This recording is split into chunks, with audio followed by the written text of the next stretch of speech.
Hi! In front of me is Huawei MatePad 11 and today I would like to show you how you can use App Cloner on this device. Start by opening Settings and scrolling down.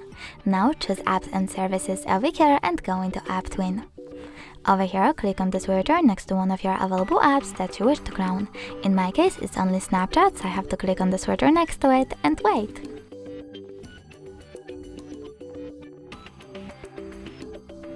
Now when I go back, I can see that Snapchat was successfully cloned. Thanks so much for watching. If you enjoyed this video, don't forget to leave a like, comment and definitely subscribe. Bye!